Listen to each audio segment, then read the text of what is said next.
12-year-old Gavin Peterson of West Haven died of malnutrition after court documents allege family members abused him for years. 17-year-old Macy, 12-year-old Briley, 7-year-old twins Sienna and Ammon, and 4-year-old Gavin, all shot dead by their father in Enoch, along with their mother and grandmother. And in southern Utah, the malnourished son of a parenting YouTuber escaped out a window with duct tape on his ankles and wrists.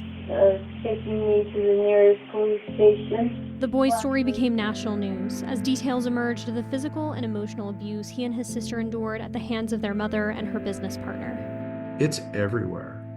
There's no neighborhood, there's no community, there's no religion or church, there's no group of individuals, city or community where child abuse is not happening right now.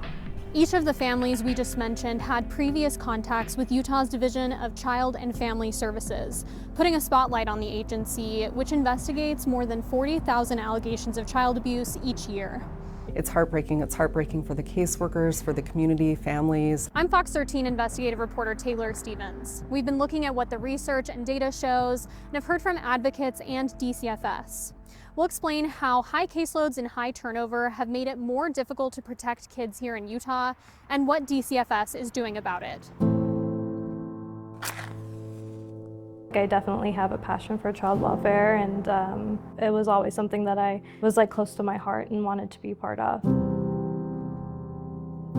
We sat down with a former Utah caseworker who became an investigator with the Division of Child and Family Services, or DCFS, because she cares deeply about keeping children safe. I saw how positive and transformative it can be for someone to step in and provide help when needed.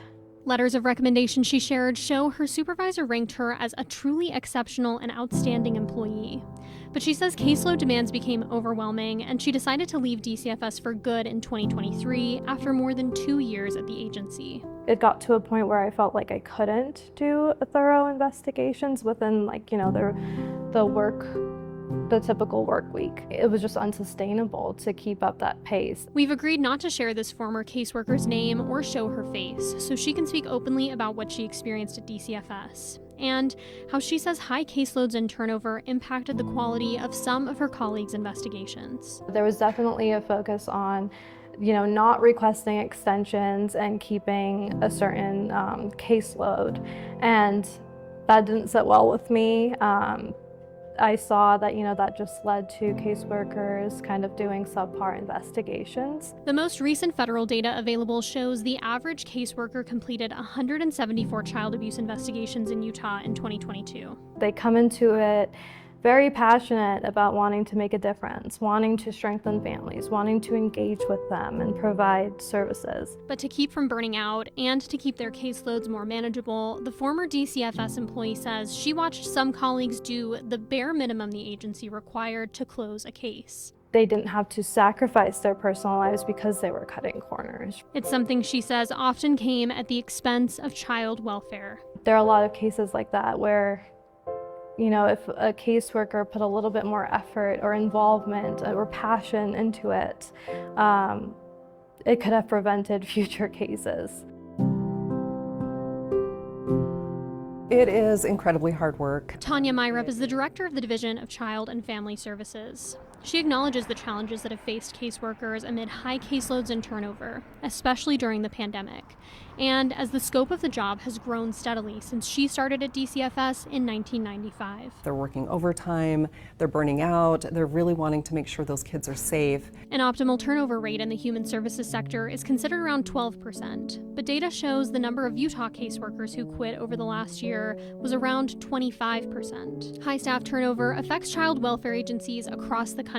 One study highlighted the negative results for children, finding California counties with high turnover had higher rates of abuse recurrences.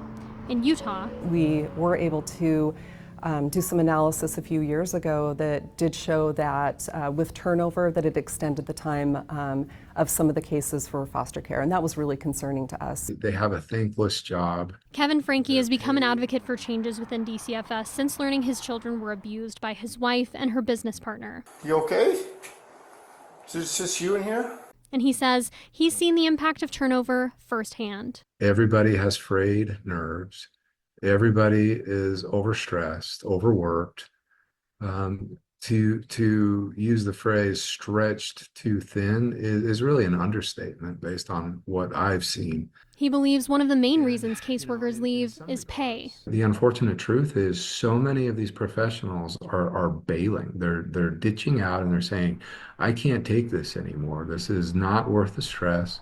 This is not worth the low pay. MyRep points out that data shows turnover has been declining since the legislature approved a series of pay raises for entry-level caseworkers, bringing pay up to around $52,000 a year. Agency turnover reached around 40% at one point in 2022. Last quarter, it was 20%, something that's also helped bring down caseloads overall. We have definitely seen some really significant improvement in some of the areas. In other areas, we are still struggling with some high caseloads. To further stabilize the workforce, Frankie wants to see state leaders implement an even bigger raise for caseworkers during the next session. And I'm not talking about like a little teeny bump in pay, like a 3 or a 4% raise or something like that. No, these individuals need a significant pay raise. DCFS said it wasn't prepared to discuss any budgetary requests it may make during the upcoming legislative session.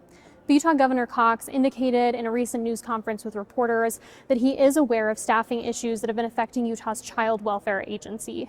We could use some more caseworkers, for sure. Justice for Gavin! To a question about the death of Gavin Peterson, Cox said he would continue to work with DCFS and legislative leadership. Investigate before it's too late. To try to understand what the caseloads are, how we can lighten those caseloads and get more resources there, so that that cases like this get taken care of in a way that saves lives.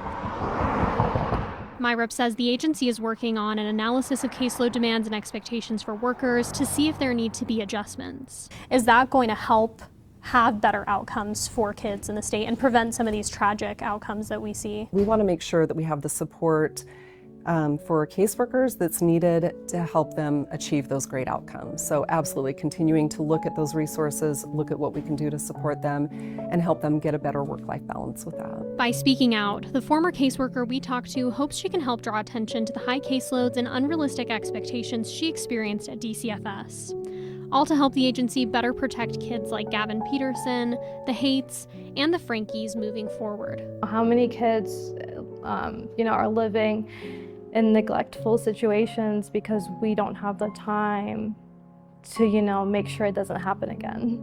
We don't have to wait for a tragedy to occur.